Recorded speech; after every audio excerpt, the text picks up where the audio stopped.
What's up guys, Big D Wiz here. Today we're going to do something a little different. Not a lot different, but a little different. We're going to do an amp test first, then we're going to do a rant. Why would I do a rant? Well, you have to stay tuned to find out. But we're going to test the Belva BB3000Dv2. That's right, because it's better than the V1 for some reason. But stay tuned, let's check out the amp test and then the rant. See what that's all about.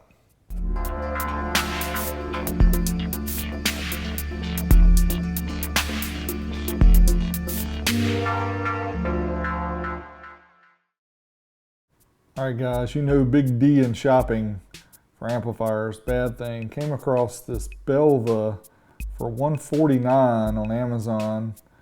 Decided, hey, heard you guys talking about this before, let's get one and try it out. So here we go, open it up. It's got a box of spare parts, a sticker, there's the manual. We'll pull the amplifier out. And exterior of the amp doesn't look too bad, has 4-gauge inputs, 8-gauge speaker terminals, as well as RCA in and outs, crossover, and a remote gain adjustment. Now we'll pull out the manual for the Belva. You can see here, I'll show the ratings off. It says 780 watts at 4 ohms, 1260 at 2 ohms, and 1800 RMS at 1 ohm, and 3000 max at 1 ohm. We don't really care about the max rating, but we are looking to get 1800 watts at 1 ohm. All right, let's check out the spare parts box and see what's inside. Here we have the remote bass gain adjustment. We have some screws and Allen keys, and also the cable to connect from the amplifier to the remote bass gain adjustment. You can see it's got a little LED light on it there. It lights up when it's connected to the amp. And here are the connections on one end of the amplifier. You can see kind of standard gain, filter, subsonic, bass boost, bass frequency, RCA in and outs, and remote. And on the other end, we have the speaker connections, and there's something really important here about the speaker connections I want to go over. And that's the fact the way they have them labeled is not correct. You can see here it shows speaker 1 on the left, speaker 2 on the right. The 2 minus connections are on the left and 2 positives are on the right. So you have to hook up one of each to each speaker. So that display they have there is incorrect. Boo Belva, you got to fix that. So what you do is you put 1 on minus, 1 on plus for each speaker. So do not go by what the amp says. All right, let's open this bad boy up and check out the guts. This Belva, you can see kind of a standard 1200 to 1500 watt or so amp. Well, let's find out. Let's try it on the dyno and see what she does. Stay tuned, here it comes. So first up, we're going to do the 2 ohm mono test where it's rated to do 1260 watts. You can see here, certified up to 1% THD, we got 928 watts, and we pulled 89 amps of current. So after the certified test, we said, well, let's try it up to clipping. Maybe that's what the measurement was. It was up to clipping instead of 1% THD. But you can see that's not even the case because we didn't get much over 1,000 watts here. 1,024 at 14.16 volts.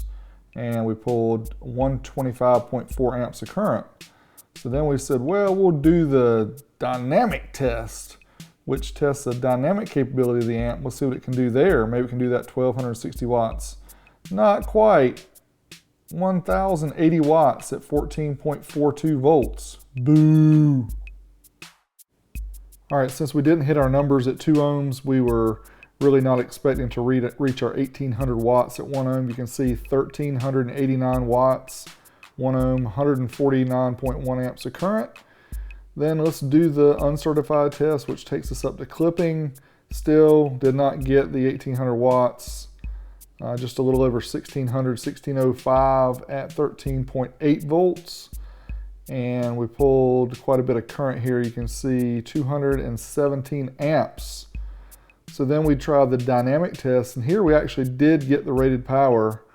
It's rated 1800 watts, so we got well over 1900 watts, 1958 watts at 14.36 volts.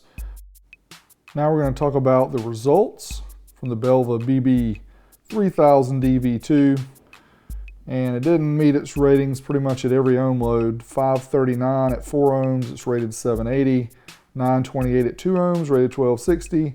And 1389 at 1 ohm, where it's rated 1800. So it got to its rated power using dynamic at 1 ohm. That's really the only one that it hit the rated power. But we expect amplifiers to be rated up to 1% THD or clipping. It needs to be noted in the manual though, so people understand what they're getting.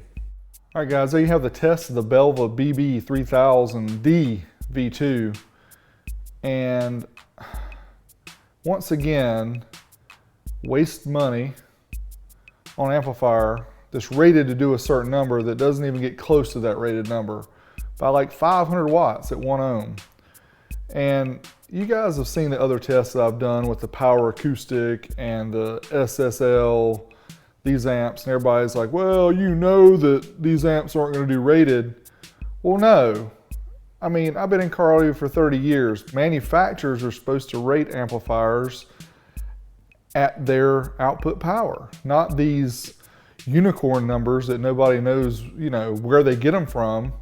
And the difference in back in the day when people used to rate these things, you know, Pyramid and some of these other brands that rate them way higher than they are. And today is we have things like the Amp Dyno, and we can prove what these amplifiers really do. So the fact that these manufacturers, you know, Power Acoustic, SSL, and now Belva, and who knows how many other ones, give us these bogus ratings and say that, hey, this is what this amplifier really does. And, you know, 1% THD, it does 1800 watts at 1 ohm. No, it does like 1300 watts at 1 ohm at 1% THD. So what gives? I mean, I think us as car audio fanatics, we need to like put the hammer down on these companies and say, you guys have to be honest with us. Because if not, guess what? I will be.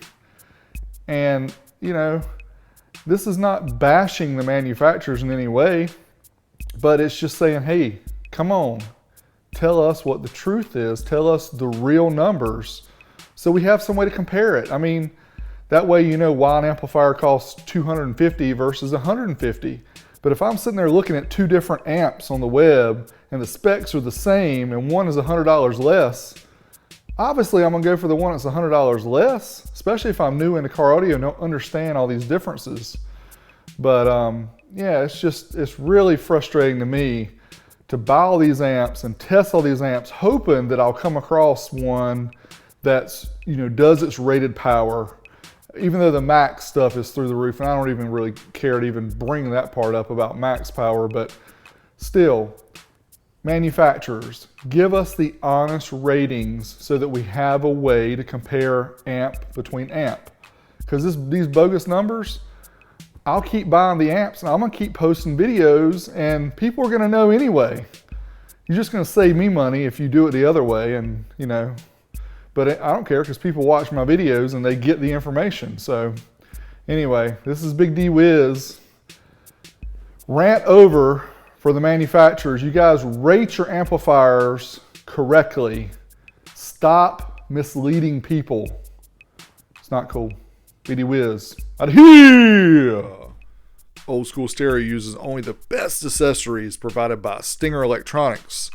Check the video description for links to their social media pages.